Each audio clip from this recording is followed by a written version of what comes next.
So today we're going to be continuing to talk about some of the laws. Today we'll talk a little bit more about some general welfare and some family laws, but we might as well just get an early start here. It's 7:01. Let's dive in.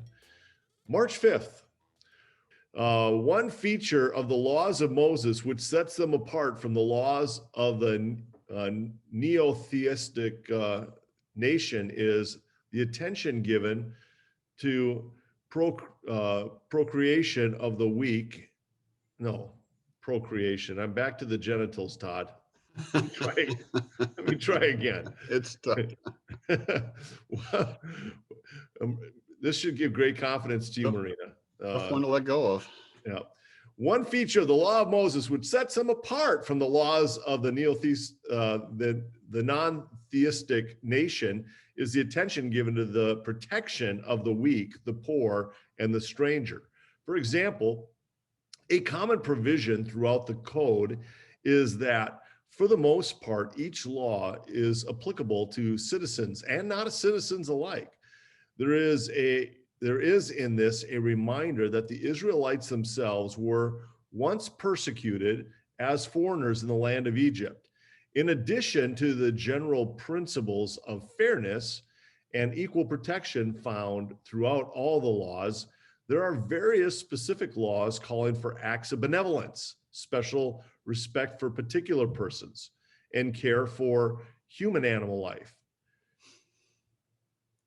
Leviticus 19. When you reap the harvest of your land, do not reap to the very edges of your field or gather the gleanings of your harvest. Do not go over your vineyard a second time or pick up the grapes that have fallen. Leave them for the poor and the foreigner. I am the Lord your God. When you are harvesting in your field and you overlook a sheaf, do not go back to get it. Leave it for the foreigner, the fatherless, and the widow, so that the Lord your God may bless you in all the work of your hands. When you beat the olives from your trees, do not go over the branches a second time. Leave what remains for the foreigner, the fatherless, the widow. When you harvest the grapes in your vineyard, do not go over the vines again. Leave what remains for the foreigner, the fatherless, and the widow. Remember that you were slaves in Egypt. That is why I command you to do this. If you enter your neighbor's vineyard, you may eat all the grapes you want, but do not put any in your basket. If you enter your neighbor's grain field, you may pick kernels with your hands, but you must not put a sickle to the standing grain. If any of your fellow Israelites become poor and are unable to support themselves among you, help them as you would a foreigner and a stranger, so they can continue to live among you. Do not take interest or any profit from them, but fear your God, so that they may continue to live among you. You must not lend them money at interest or sell them food at profit. I am the Lord your God who brought you out of Egypt to give you the land of Canaan and to be your God. Parents, at the heart of any society is the family, and at the heart of the family is the parent-child relationship. In order to ensure both financial support and proper attitudes in this important family responsibility, children are commanded to honor their parents. Honor your father and your mother as the Lord your God has commanded you, so that you may live long and that it may go well with you in the land the Lord your God is giving you. Each of you must respect your mother and your father. Anyone who curses their father or mother is to be put to death because they have cursed their father or mother. Their blood will be on their own head. If someone has a stubborn and rebellious son who does not obey his father and mother and will not listen to them when they discipline him, His father and mother shall take hold of him and bring him to the elders at the gate of his town. They shall say to the elders, this son of ours is stubborn and rebellious. He will not obey us. He is a glutton and a drunkard. Then all the men of his town are to stone him to death. You must purge the evil from among you. All Israel will hear of it and be afraid. All right. Respect for the aged. Stand up in the presence of the aged, show respect for the elderly, and revere your God. I am the Lord. Regarding widows and orphans, do not take advantage of the widow or the fatherless. If you do and they cry out to me, I will certainly hear their cry. My anger will be aroused, and I will kill you with the sword. Your wives will become widows, and your children fatherless. Concern for foreigners. When a foreigner resides among you in your land, do not mistreat them. The foreigner residing among you must be treated as your native born. Love them as yourself, for you were foreigners in Egypt. I am the Lord your God. You are to have the same law for the foreigner and the native born. I am the Lord your God. Respect for handicapped. Do not curse the deaf or put a stumbling block in front of the blind, but fear your God. I am the Lord. Do not go about spreading slander among your people. Do not do anything that endangers your neighbor's life. I am the Lord. Do not hate a fellow Israelite in your heart. Rebuke your neighbor frankly so you will not share in their guilt. Do not seek revenge or bear a grudge against anyone among your people, but love your neighbor as yourself. I am the Lord. If you see your fellow Israelites' ox or sheep straying, do not ignore it, but be sure to take it back to its owner. If they do not live near you, or if you do not know who owns it, take it home with you and keep it until they come looking for it. Then give it back. Do the same if you find their donkey or cloak or anything else they have lost. Do not ignore it. If you see your fellow Israelites' donkey or ox fallen on the ground, do not ignore it. Help the owner get it to its feet. To ensure respect for all that belongs to one's neighbor, the last of the 10 Commandments prohibits even the kind of attitude which would lead to any wrongful acquisition from a neighbor. You should not covet your neighbor's wife. You shall not set your desire on your neighbor's house or land, his male or female servant, his ox or donkey, or anything that belongs to your neighbor. Do not muzzle an ox while it is treading out the grain. If you come across a bird's nest beside the road, either in a tree or on the ground, and the mother is sitting on the young or on the eggs, do not take the mother with the young. You may take the young, but be sure to let the mother go, so that it may go well with you and you may have a long life. When you go to war against your enemies and see horses and chariots and an army greater than yours, do not be afraid of them, because the Lord your God, who brought you up out of Egypt, will be with you. When you are about to go into battle, the priest shall come forward and address the army. He shall say, Hear, Israel, today you are going into battle against your enemies. Do not be faint-hearted or afraid. Do not panic or be terrified by them, for the Lord your God is the one who goes with you to fight for you against your enemies to give you victory. The officers shall say to the army, has anyone built a new house and not yet begun to live in it? Let him go home, or he may die in battle, and someone else may begin to live in it. Has anyone planted a vineyard and not begun to enjoy it? Let him go home, or he may die in battle and someone else enjoy it. Has anyone become pledged to a woman and not married her? Let him go home, or he may die in battle and someone else marry her. Then the officers shall add, is anyone afraid or faint-hearted? Let him go home, so that his fellow soldiers will not become disheartened too. When the officers have finished speaking to the army, they shall appoint commanders over it. Rules of a siege. When you march up to attack a city, make its people an offering of peace. If they accept and open their gates, all the people in it shall be subject to forced labor and shall work for you. If they refuse to make peace and they engage you in battle, lay siege to that city. When the Lord your God delivers it into your hand, put to the sword all the men in it. As for the women, the children, the livestock, and everything else in the city, you may take these as plunder for yourselves. And you may use the plunder the Lord your God gives you from your enemies. This is how you are to treat all the cities that are at a distance from you and do not belong to the nations nearby. However, the cities of the nations the Lord your God is giving you as an inheritance, do not leave alive anything that breathes. Completely destroy them. The Hittites, Amorites, Canaanites, Perizzites, Hivites, and Jebusites.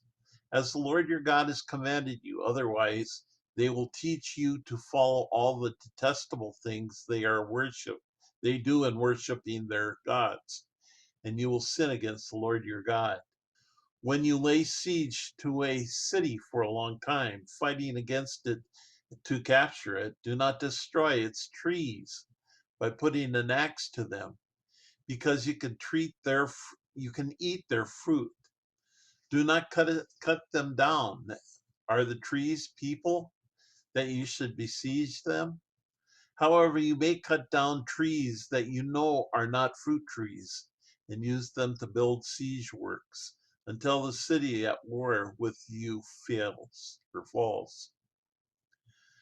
When you are encamped against your enemies, keep away from everything impure.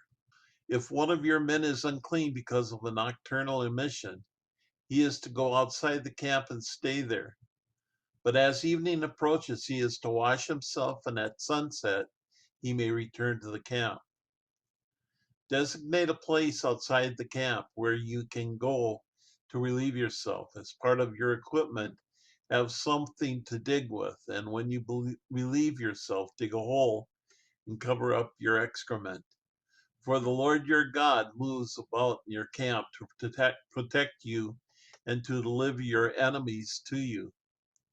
Your camp must be holy, so that he will not see among you anything indecent and turn away from you.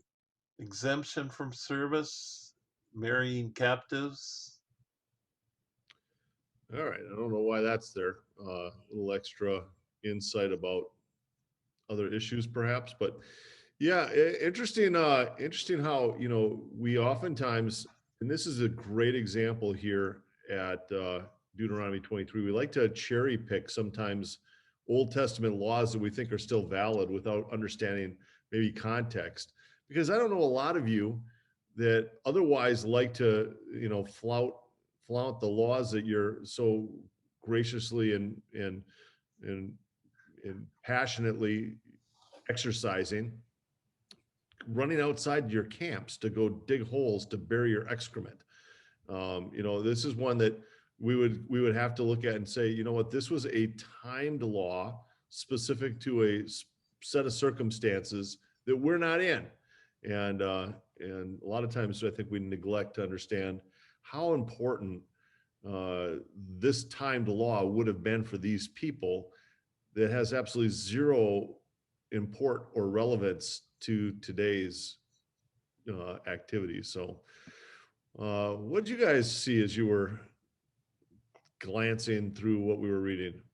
Go ahead, Dave. I find it always interesting, and I almost want to put an emphasis on the I am when it says I am the Lord your God. I think it's important for us to remember that this is the same God that spoke to Moses in the wilderness when he was being called to lead the Israelites out of Egypt. Mhm, And the name that he gave himself was I am. And mhm. that's what I see every time I see it.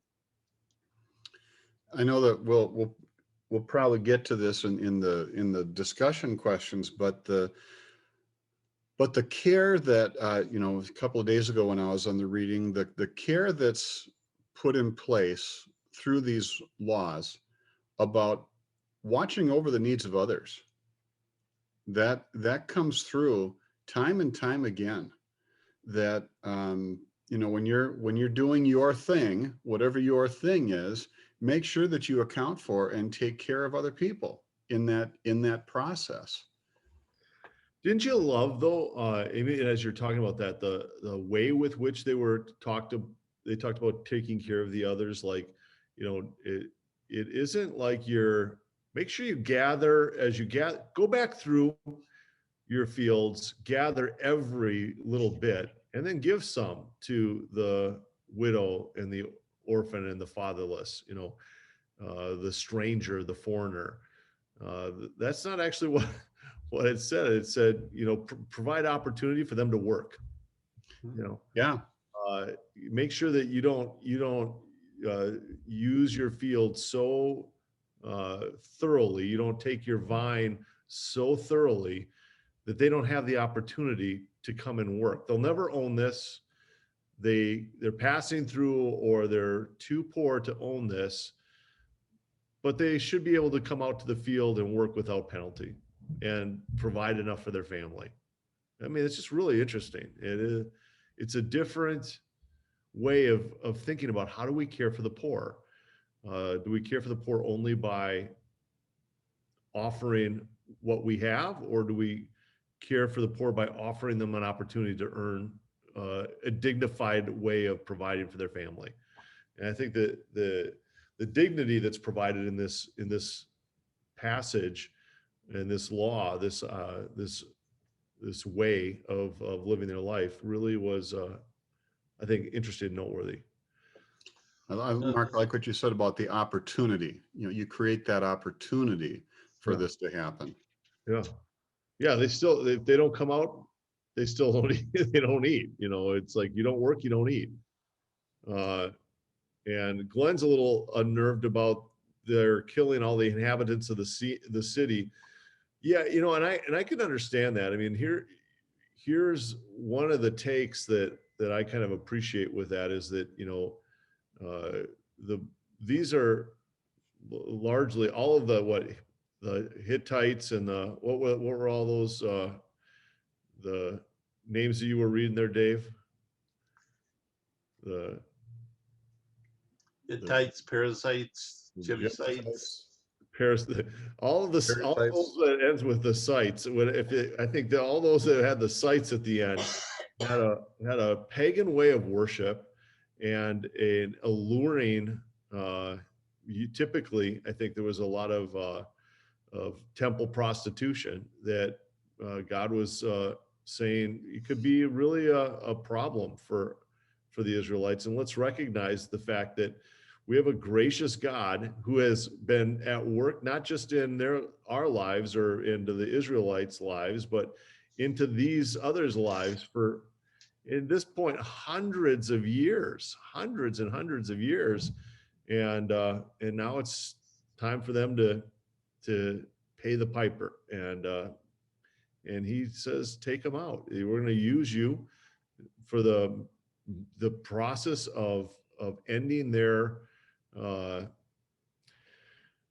despicable ways. But of course, Israel decides that compassion is the better way, and that compassion winds up leading them astray. And that compassion was not God's way. And oftentimes when we decide what is best in the world, or we know what's best in the world, we confuse our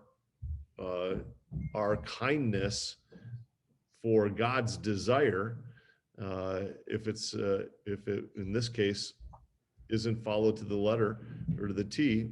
They had regret later because of their lack of obedience to that. So, Mark, I was thinking of how you always refer to, or when we're talking about our finances, and that it isn't ours. It doesn't belong to us. It is the Lord's.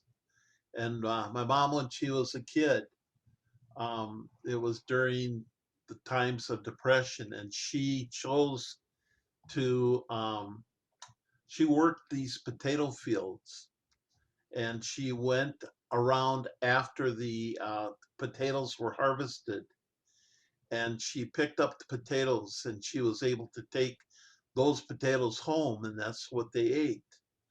And I think that's a valid example of what the Lord's talking about here. I think it's important too to notice that when he's talking about the widows and the orphans among them. You know, maybe because of how that strikes home for me, it's an important concept that we take care of our own. Hmm.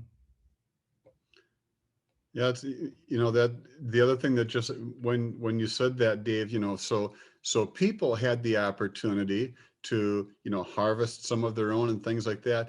And I remember too, it's not in this reading, but don't muzzle the ox Yeah. while it's working. You know, even the animals, give the animals the opportunity Eat. to, you know, while they're working to be able to eat in the process. It's fascinating how you, yeah, just take care of your own. Yeah. And Jonathan, when I was reading earlier, had mentioned in the chat just what's the difference between honoring and obeying? And that's a great question too, because I don't think that they're necessarily always synonymous, but typically when they're young, when we're talking about young kids, it's if uh, if the father is just, if the parent is just, uh, and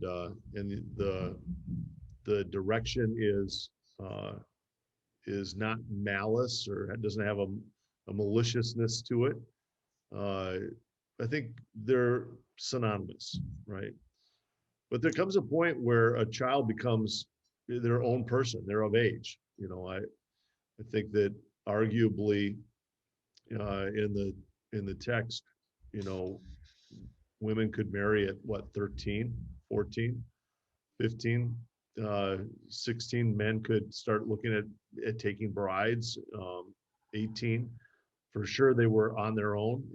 There's that point in what we look at as the teenage years where they were they were grooming them to be adults and sending them off into the world. And what's fascinating to me is for those of you who have parents that weren't kind, weren't good, didn't didn't uh, really treat you or treat your family system dynamic in a way that was really honoring. How do you then honor them? What does it mean to honor a parent that wasn't uh, really available to you? And that becomes a really hard thing for a lot of people to get their hearts and minds around. For me, ultimately, because I come out of a situation of a broken home, and I worked really hard in my early adult life to mend and be present in a relationship that, to the degree I was able, I wanted it to reflect godly characteristics, but it wasn't a safe relationship. And so when you're in a non-safe relationship, what do you do?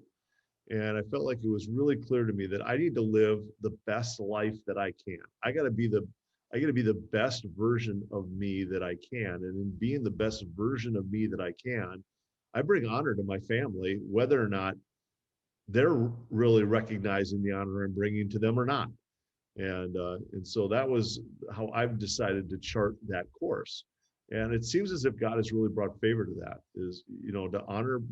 We were talking about the other day, this idea of honoring our parents. I mentioned that, my daughter, Abby, I maybe mentioned it here, I don't recall now, but my daughter, Abby, Elizabeth and I are going through an exercise where we picked from a worksheet that had, I don't know, maybe 30 or 40, maybe more, maybe 50 values. And we picked the top 10 values from that worksheet, and we shared with her our top 10 values from that worksheet.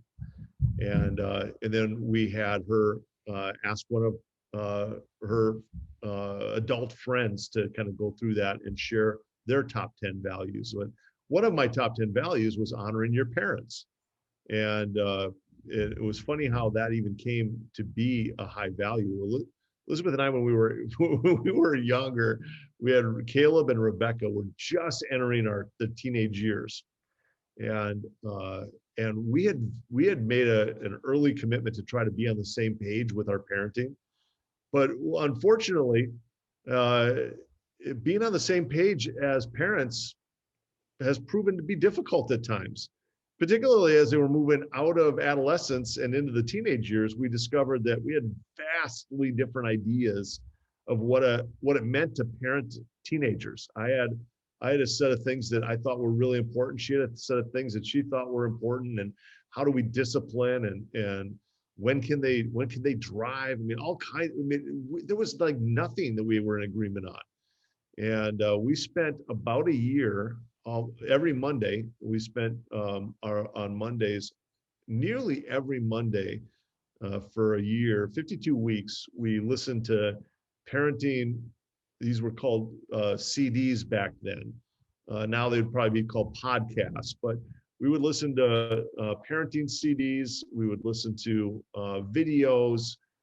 We read books together about family system dynamics, and really tried to argue through the books and our different thoughts and philosophies in order to find ourselves on the same page and parent in a way that was congruent together through those teenage years. Well, we were at Ridgedale in Minnetonka at the Baskin and Robbins having an ice cream, and we sat down at one of the benches. By the way, that's a mall. Those have now gone out of style, but we were at a mall, and very popular when I was a kid, these things. We were at this Baskin and Robbins, went and sat on a bench, and I said, I think that my philosophy of family is beginning to change. And what stirred in my heart at that point was Elizabeth's mom we helped her move to we helped Elizabeth's mom move to the area, and she was in a nursing home, and yet our home was large enough to care for her. Our skills were significant enough to care for her. Our finances were in order, and yet we were allowing the state to take care of Elizabeth's mom. And I just felt like that was wrong on so many levels, that we were abdicating our responsibility to the state to do what we were maybe called to do. And in honoring our parents, we decided to bring Elizabeth's mom in with us and live with us. And she did until the point where we were unable to care for her. And then she died not long after that. But it really had set the stage in our determining to be on the same page as parents, to study it, to think deeply about it, to allow the Word of God and sermons and other places to impact our thinking. And as I look back over the course of my life, I mean, that's one of the things that I think is really important for all of us when we're, particularly for those of you who are married, but for all of us as it relates to when we're unsure of something, it's a good, right, and appropriate thing to spend our energy and our time studying and learning. And when you're married, working to be together in your idea or philosophy or ideology, and how is it that you want to think about something that's so important like parenting. We don't need to leave a better planet to our children. We need to leave better children for our planet. And so, it's a good idea to be on the same page together. That's the kind of wisdom I'm going to start missing, Mark. Well, thanks, Dave. That's awesome. Yeah. When we look at the questions, how are we responsible to help the poor, do you think? Well, and I think, we did talk about that earlier, is that, one of the ways talked about, when you're harvesting, give people that opportunity. But then I think the other really is to be aware of their needs.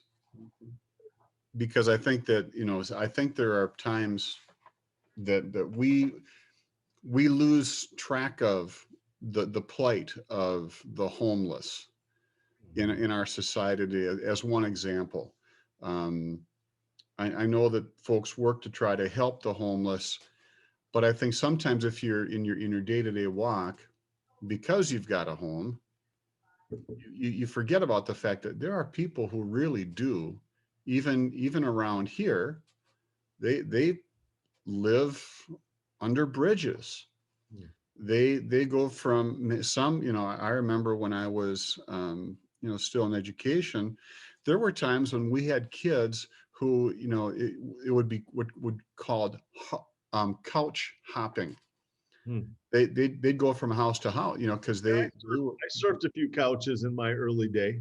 right. I mean, they were at odds with their parents, and the parents send them packing or whatever, and they would spend a week or so with someone, and then nope, time to move on, and they'd be at someone else's house, and um, that issue of being homeless is very, very real, but it's not often something that we necessarily see if we're not looking for it. And I think that's what part of what I was picking up from the reading is, be aware of the needs of the poor. Well, and what I like about what Jim Ravis just said in the chat, as you were saying that, is, you know, we have to also be cognizant of enabling. And I think most of our help and the way that we think of help in our Western world, most of our help is enabling. It's one of the reasons I like our food pantry, in that, you get a really significant amount of food for $20, but you got some skin in the game. And there's no qualifiers for people that want to participate in the pantry. I mean, everybody can usually benefit from a little extra food at the end of the month in the pantry. And so to have a system that creates some equity, and also there's opportunity for them to feel like, you know what, they weren't given anything. They earned, they paid, and they received, and yet what they receive is far more generous than what they might be otherwise able to get anywhere else. I love everything about that. And what I'm not always as confident in is when we just are giving away something without providing people something that is an opportunity for them to feel good about what they've received. Right. It takes away their dignity, and often in many cases. When Shelley and I were first in the pastorate, we were approached by uh, a family where the man in the family was locked up and he needed bail money. Well, we didn't have money, but we did have a savings account that we had started for the kids. So we borrowed from the savings account to make bail for this guy. And, he was gonna, we were a small starting up church, and we worked hard for every person that we ministered to. And he promised he'd come to church. That was a big thing for us. And never saw him again, and never saw any of the money again. Uh-huh. And so I understand enabling in that respect. We never really got over that, but at the same time, God has blessed us so richly in what we do have, that we would never ever turn our back on someone. One thing that we, as it relates to giving and generosity, that we determined, I don't remember exactly how old we were. I remember exactly what had happened that caused it, but we had a family member that had asked for something that we couldn't really afford to give. They wanted us to co-sign for a home, and we had a long talk about whether or not we could or should help in that way, put our name and our equity and invest in them in that fashion. And it was tempting to do so because it wasn't really something that would be hard to do unless they didn't fulfill, their end of the contract. And then it could be really hard for us. And we found in scripture some really great financial principles that, no, you don't loan what you can't afford to give. And if you can afford to give it, then don't be upset if it doesn't come back to you. I mean, there's, if every loan you make in your heart is really a gift, then it'll never destroy the relationship. If you loan what you can't afford, it really ruins the relationship if they don't follow through with their ability to pay back or bring back or restore, and so to be really cognizant of what you give is something that you can afford to give, and what you loan is something you can afford to give as well. And if you can't afford to give it, don't consider loaning it, or don't consider, because the relationship can be ruined. And now, what was interesting about your story, Dave, is uh, that person, uh, bless their heart, didn't seem to care so much about the relationship, and was willing to damage it for the little bit of dollars that they were able to receive. And there are a lot of people out there that are like that too. That relational integrity isn't as important to them as making a quick buck and getting out of Dodge. Yeah, you're absolutely right. I think, and that begins to define the difference between providing and enabling. Yeah, yeah, I think you're right. And then again, the whole notion sometimes helping hurts, right? What do you think the role of the priest in preparing the Israelites for battle, and why do you think God ordered it? What was that about, Dave? Did you see that? Well, I thought it was important that uh, when they prepared themselves for battle, they had before them that's where it said, "I am the God of Israel. I am the God who provides for you." And the fact that when you're going into battle, who is the one who's leading you? Mhm. Yeah, I think kind of capturing that idea that in their case they were pretty clear going in. The battle belongs to the Lord, and so let's make sure that we're in step with God as He's honoring His promises to His people. And I think so much in our lives that there's a lot more that we might really be able to experience from this good life that God has enabled us to walk through, if we would walk through it, A, together, and B, trying to honor God as we went. And didn't always try to do it as individualistically and apart from spiritual influence and input. If we saw our life as a battle, and that this is God's battle, and we want God's way to be the way that we're being led, I think a lot of us would experience kind of the favor that the Israelites were experiencing as they were going up against incredible odds. Sometimes our Jerichos are just an obedience away from our successful overcoming, and it's not often what we think the battle is going to be. Often it's just walking around a wall with a trumpet and trusting God and worshiping Him in the midst of whatever pain we feel like we're in. So, One of the things that really makes me think of when I read that, Todd can attest to this because we have seen it in our coffee experience, is that there's a camaraderie that develops.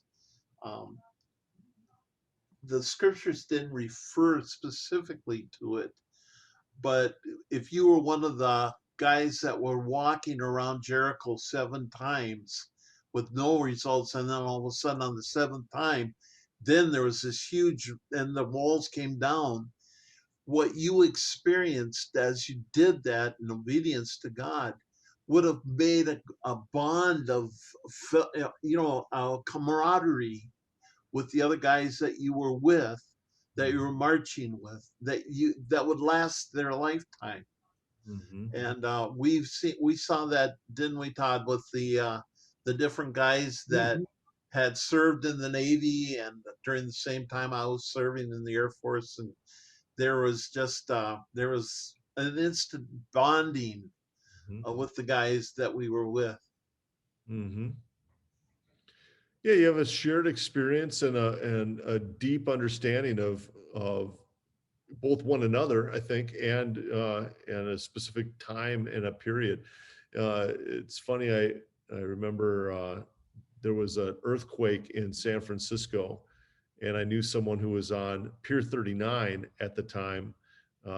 Pier 39 goes out over the ocean quite a distance, and has stores and, merry-go-rounds, and, I mean, it's a big pier, right? Kind of a touristy area. And they were out on Pier 39 and grabbed a hold of someone, and they went down together, and the bond that happened in that moment in time was it forged an intimacy that was very unique and special. I think oftentimes life has a way of throwing us into circumstances where we just find our hearts knit together in very special, unique ways when we go through hardships together. So, Dave, with that idea, why don't you continue to pastor us and shepherd us out by praying God's favor on our church, on our life, and on our shared experiences. I'd be honored. Father, I thank you that I can come to you as my Abba Father, and that I can share my love for you with others around as we share together in our 365 devotions. And Father, I'm so grateful for the pastor that you've given to me, and for his leadership and his ability, and Father, for the men that he brought around him. Father, I'm thankful for Todd and for Linfield, and Lord, I just am amazed at how you provide for us. And Lord, we are thankful that we can come to you and we can lay our burdens on you. And Father, I just pray and I ask that, Lord, you'd be honored through this day as we share it together with you. We ask that you would be our guest as we walk through this life together.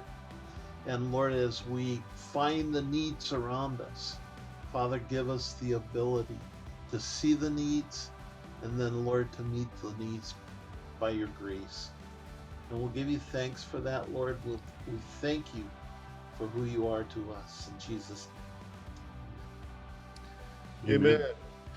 But thanks a lot for being here today, gang, and go and serve the Lord well.